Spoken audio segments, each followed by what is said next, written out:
I'm just gonna do a little summary and a really fast, quick version of the CD drama.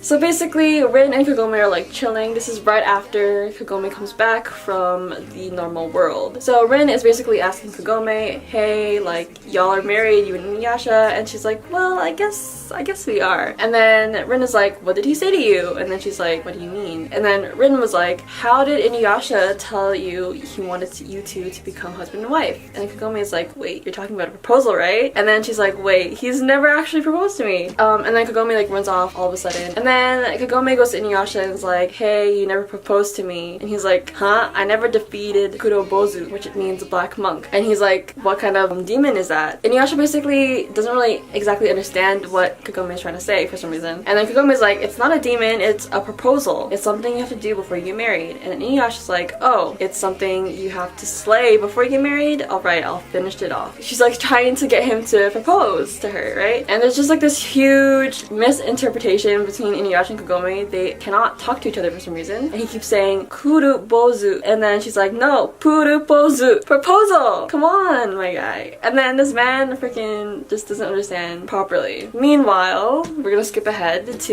Sesshomaru and Jock. Sesshomaru's like, hey, Jockin, how old are you now? And then Jockin's like, I'd say around 700 to 800 years old. Mans hasn't been keeping count. And then Sesshomaru's like, after remaining single for so many years, I can relate to Jockin. Have you ever had second thoughts? And then Jockin's like, such a question, Sesshomaru-sama. For hundreds of years, now I have wholeheartedly following you. And he's just basically saying how loyal he is to Sesshomaru and how he doesn't really need, like, to get married to find a woman because his whole life is dedicated to Sesshomaru, basically. Sesshomaru, has second thoughts. And then Jockin's like, oh, by that you mean... And then Sesshomaru's like, time has come. Like, the time has come for me to have a talk with Rin. And then Jockin's like, whoa, you mean that? You're finally going to ask her to live with you as your bride rather than living in the human village. And Sesshomaru was like, however, I cannot think of the right words. Let's go, Jockin. To hell. And then Jockin's like, hell? But how? And then Sesshomaru was like, don't worry, I have the Mado stone here. So basically, they're going to go to Sesshomaru's father's grave to ask his father for some advice. But it's just like a more spiritual thing. If you go there, take in the smells of the dead bodies, and you will get the answer on how to propose to your woman. And then basically there's this whole thing with Moroku and Sango, and yeah, we're not really gonna go into that. Shippo tells InuYasha about the Korubozu thing. The black monk is Moroku, and InuYasha has to slay him. So then InuYasha and Moroku have a fight, and you're like, yo, oh my gosh. And then meanwhile, they're fighting. Like, the girls, Rin, Sango, and Kagome are like talking to each other, giving each other advice about their issues with their men. And then after, InuYasha and Moroku basically stop fighting for a bit, and then they actually talk it out, like what's happening. And then Moroku basically says the reason why he was acting kind of weird, it was because he feels weird that his wind tunnel isn't there and he hasn't been like getting any physical like practice to fight or whatever, and he accepted InuYasha's like wish to fight, I guess you could say, to get some exercise and practice fighting. And then more things happen, but then all of a sudden the girls start coming to the guys. InuYasha's like, this is bad, Kagome's coming here, I haven't found the Kurobozu yet. And then they're like, what should we do? And then Moroku's like, the only answer is that we have to hide. Oh, use your Meidos and Getsuha. Let's go to hell. Just hide there, you know? It's just a normal hiding place. No one can find us there. And then InuYasha's like, oh my gosh, I didn't even think about that. And then they go into the Meidos and Getsuha portal, and then they run away. And then Shippo's like, everyone, they're going to hell. They're hiding. Come, let's go. And then they all jump into the portal. Rin, Sango, Shippo, just everyone there runs and goes into the portal. And then next audio is basically the most randomest thing that ever happened. Even more weirder than the time they went on the mountain and then they all got drunk from the air. This is just very funny. Basically, instead of going to hell, they ended up at Sesshomaru and InuYasha's father's grave. The reason why Jockin says is because of Sesshomaru's Mado stone. They just ended up there instead of going elsewhere. So basically they end up going there. They fell out from the sky and then destroyed all of their father's remains. And then Sesshomaru got hella mad. He's like, y'all coming here for what? And InuYasha's like, it wasn't our fault though. Sesshomaru was like, silence InuYasha, I will give you a certain death. And then Kagome's like, that was barely even an apology, InuYasha. And then they're all just like arguing, and then all of a sudden Rin is like, wait, if we need to settle this, Rin has a suggestion. Everyone should have a tongue twister contest. The most easiest way to settle destroying your father's remains is to have a tongue twister contest. Good job, Rin.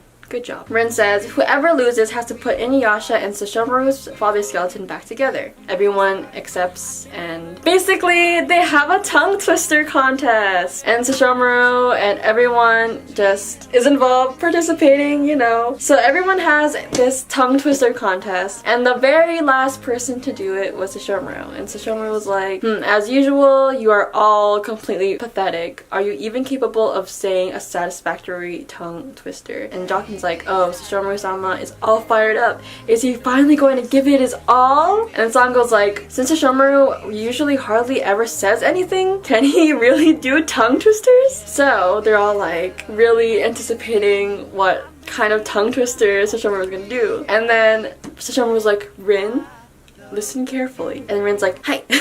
Right. This man goes, okay. Pero. Like, that's it. That's all he says. And then I searched up the translation of what that meant, and basically it's just like an onomatopoeia, I guess you could say, of a dog or a cat like licking. So it's like a lick sound effect. And everyone's like, what? And then Rin's like, oh, Sesshomaru-sama, Rin feels so bashful. Rin understood, and everyone else is just like, and then Sesshomaru says, let's go Jokin, and then Jokin's like, huh? And then Sesshomaru says, our business here is done. And then Rin's like, then I'll announce the results. The winner is Sesshomaru! And then everyone was like, well, that makes sense. He was so fast, we couldn't even hear what he said. So everyone like admitted defeat. And then Rin's like, the loser who has to put the skeleton back to normal is naturally InuYasha and Kagome. And they're like, why us? So then the very last track of the little CD drama is just Kagome and InuYasha putting the remains together. And basically Kagome was weirdly, I guess you could say weirdly acting really positive. InuYasha's like, why are you so happy? Did something good happen? And Kagome's like, actually I recorded Oni-san's tongue twister with a voice recorder. Let's play back his words super slow speed. Really weird how she had a voice recorder, but it's okay. That happened, and they played really slowly, and they're basically going to listen to what Sesshomaru really said. So, in the most normal, regular speaking voice, this man's probably a rap god, because like, how the heck did you fit this whole paragraph in I mean, it's anime. So this is what Sesshomaru said. Rin, have you grown accustomed to life in the village? No one is bullying you or anything? Did you make a kimono out of the cloth I gave you the other day? When you're troubled or anxious or sad or any other time, feel free to call on me. I will come to you immediately. Even if we're far apart, if you call my name, I will absolutely come flying to you. If you cannot speak, you can whistle. Whistle 3 fingers if you like. Like a dog. Man's actually a dog. Sesshomaru, come here. Spin.